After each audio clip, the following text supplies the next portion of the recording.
too. Right. Okay, fine. Okay. Now, you know, and in that respect, sometimes I gotta tell you this.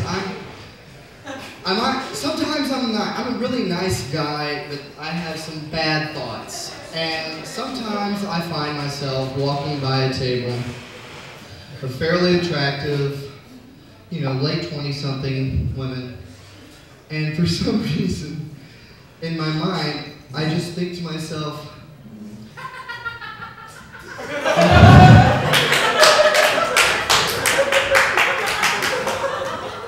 I don't even know if I can look at you and say that. I look and I say to myself, I wonder how many abortions are sitting at the table. Is it 3? Is it 6? 7? Who knows? Alright. I'm ruining myself. Are there any mamas here? Yeah? Raise your hand if you're a mama. Come on! No, I'm serious. Here's the thing. I love mamas, and this is why. Mamas are actually grateful when you treat them like a lady. I'm not kidding. They have something happens when they produce a life that all of a sudden makes them think, oh my God, not every guy in the world's going to open the door for me or offer me dick. So, I'm black. Great. You know, you open the door, you drop them off at the front door of the restaurant, blah, blah, blah, blah, blah. One cynical friend of mine, told me that it was the stretch marks. I don't think that's the case. I think that's wrong. But, you know, hold on. They're kind of like the hot girl that doesn't know they're hot, you know? Or like the girl that used to be fat, but now she's, you know, moderate and like, you know, got nice little curves, you know? Like she's that girl. She's like, oh, am I hot? Really? Thank you. I appreciate that. All right, that's all. I'm writing a book. And it's called The Sex Lives of White Supremacists, Al-Qaeda. And this is the way it goes. Now, it is pretty easy, actually, for me to get some white supremacist interviews up here where proximity. The difficult part is getting Al-Qaeda interviews. In fact, I have not got a single one. However, Gebele is closing, and that means I figure I can go to some like strange place in Oklahoma and get what I want. And you know, and people are like, oh no, what are you doing? This is stupid. It's dumb. You know, when you know what someone wants for sex, you know quite a bit about them. And I think that, well, actually, from what I found out from white supremacists, is you'd think that people that were absolutely psychotic and insane and wanted to blow shit up would have like crazy, fucked up, wild sex. They don't.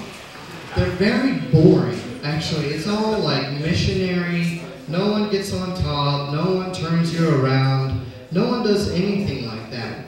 And I find that sad, yet enlightening. Because I'll tell you something about our white supremacist groups that we have in this nation. I'll just read you a quote. September 11th.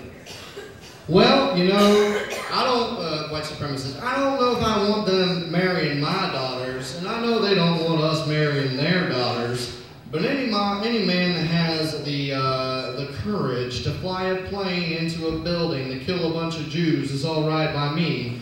You know, if our boys had the testicular fortitude that these guys have, half of our problems wouldn't exist anymore.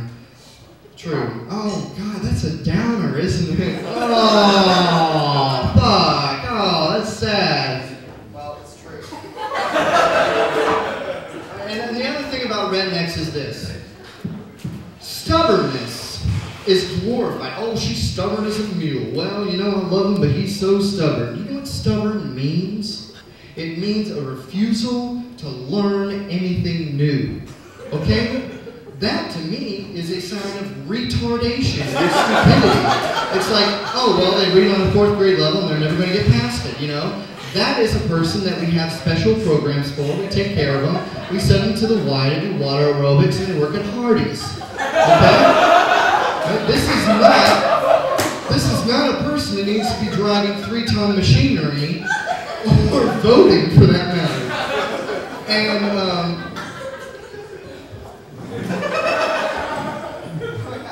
And this is, see, I'm barely from the north, but I like to say this one just to see what y'all do. You know, I'll tell you, in this country's 239 years of history, we have had two situations. We've had the South, we've had the North. And throughout history, multiple times, unfortunately, it has been the North's burden. It's albatross to drag the South, kicking and screaming into progress. Whether it be hookworm or slavery, or thinking that the earth is 6,000 years old. I'm serious. You know, up in the north, we're Catholics, and I'll tell you what we do. We go to church on Sunday, Monday through Saturday, we read books, we do science, okay? I know we're fucked up, I know we have a pope, all right? But you know what? I'm a Catholic, fuck the pope, okay? He's just a guy. I don't care, he's not infallible, okay? But I'll tell you what, when you live in a country where 40% of the people think that the earth is 6,000 years old, you are in trouble, okay? And the thing that sucks is so am I, okay? And I don't like it. So, and one more thing, in that same vein, abstinence education, okay? Here we go. I am glad that I was a teenager in the 90s because you know what? I know what a condom is. I know how to use it. I know what it's for. I know what spermicidal lubricant is for. I know all these things. Sure, I haven't used them all the time, but that's, you know, I knew that I could if I wanted to. You know, and these kids, like from 2001 to like 2007, all they were told was say no. Well, it really worked for Sarah Palin's daughter, and it really works for a whole lot of other people. You know, like, I'm serious, like, STDs are on the rise for the first time in 20 years. I wonder why. Oh, wait a minute, I don't know how to have sex. I guess I just stick it in and do it and blow in her box, you know, done, done, done. All right? Wrong. Wear a condom, okay, or put it in the butt.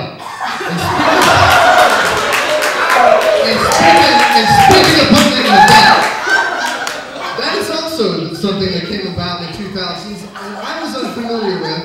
Maybe I was naive. It just didn't seem like the right thing. That's the out hole, I want to go in the in hole, not what I do. However, I think that for high school kids and below, it was 9/11 that did it because these kids are sitting there, they go to class, it's like 8:45, 9:15 in the morning, and they got it all playing over their TV1 with their little wrappers and their Hershey commercials or whatever, and stop, boom, oh, homeroom, oh, buildings are falling. Alright, I have a feeling that a lot of kids that were 14, 15, 16, whatever, said, you know what, alright, that's it, fuck it, I'm going to put it in the butt. Game over, we're screwed. Alright, butt time. Also, I also think it was a lot of the pop princesses. It was their fault because they were always saving it.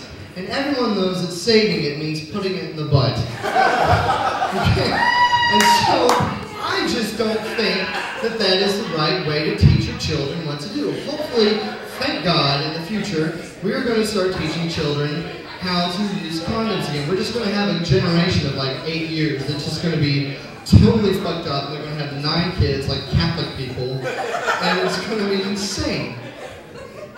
But personally, I like to call it the racist belt because if this is the real America, I hope the terrorists win. I'm sorry. That hurts. That sucks. Oh, burn me at the stake. Burn me. Burn me. Next. Lincoln's on the 5, Washington's on the 1, what's Obama gonna be on? Food stand, motherfucker! Deal with it! Deal with it! Another one. You know, the other day, First Tennessee said to me, hey, if you open a $10,000 savings account, we'll give you $100. That is one of the coolest jokes I've ever played on me in my entire life. Okay, we're about done. You ready?